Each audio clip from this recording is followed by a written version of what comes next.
But right now, we are joined by KZN Police spokesperson Brigadier J. Naika, who will talk to us about this search and rescue mission.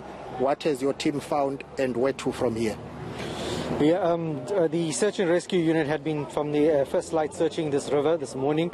This is after information emerged from our investigations that we would find human remains here. The rescuers found a bag containing human remains. That has been taken to that will be taken to our forensic science laboratory where DNA analysis still has to be conducted. Meanwhile, the investigations are still ongoing. As you had rightfully indicated, 6 suspects are in custody pending further investigations, and we hope by late this afternoon we'll have a better idea in terms of who we will be charging and taking to court.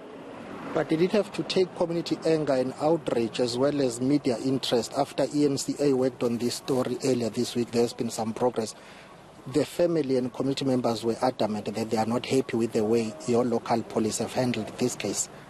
Yeah, that's correct. The family had approached the Provincial Commissioner's office expressing their concern in terms of the pace of the investigation. The Provincial Commissioner then instructed the Deputy Provincial Commissioner for Detective Services to take over that investigation. A team has been assembled and they've been working very closely with the family and the community. The suspects were identified and, like I said, they've been taken in for questioning. So we're quite pleased in terms of the breakthroughs that has been made recently. Okay, but thank you very much for your time. That is Brigadier J. Naika. He speaks for the police in Kwazulu-Natal. You mentioned family members. I'm going to ask Usisi Uzodwa Charlie to join us now. Let me tell you that it's been a very emotional day for the family. They've been here since the morning following the arrival of the search and rescue team. Uzodwa Charlie is the aunt of the missing people. Thank you very much for your time. As a family, even though the body has not been identified, what can you tell us about this discovery? Asithi nje asibonge yize noma ke singakazi ukuthi kahle kahle ngabe uyena ngempela na kodwa ngenxa yokuthi mhlasimbe ukhona ke ukubona abasolo oke wafika wazosho ukuthi nakho la ingane abayidampa khona nangempela bathe mabefika i-test team le ebikhona bathola amathambo nezikhwama lezo ukuthi ke kodwa nathi asikakabi nayo ishosho kusaya kucutshungulwa sokwenziwa i-DNA test lelo themba selikhona. Then they can with the way the police handled this case, the Tongaat local police. Why did we escalate the matter to the provincial authorities?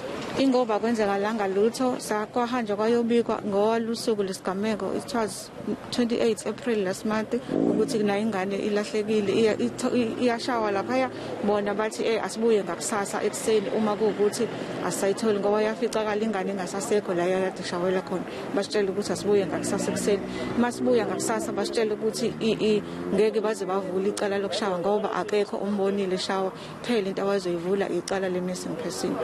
Let's talk about him now as a student. He was doing grade 12. On Tuesday when I interviewed you, you told me that he was a very bright somebody. He wanted to do engineering after his matric studies. Yes, bekunjalo impela ngoba besingandanazi thina njengobazali bakho ukuthi showcase ubobo sambona ephepheni ngomhla mase kuphuma ama results ka matric. Okay, well, that is Zodwa Charlie. She is the aunt of the missing people. The recovered or discovered remains have not been identified, so we'll wait for the police to confirm once they have taken them through to the forensic analysis. Sure. eNCA's Siphamandla Goge with that story, which does seem to be taking an even more disturbing turn. I mean, it was disturbing to start with if you view that video that has been doing the rounds on social media, and that pupil who's been missing for almost 2 weeks now, and now with the discovery of mortal remains that police are now investigating to see if they can identify as those of the young boy. So really sad situation out there.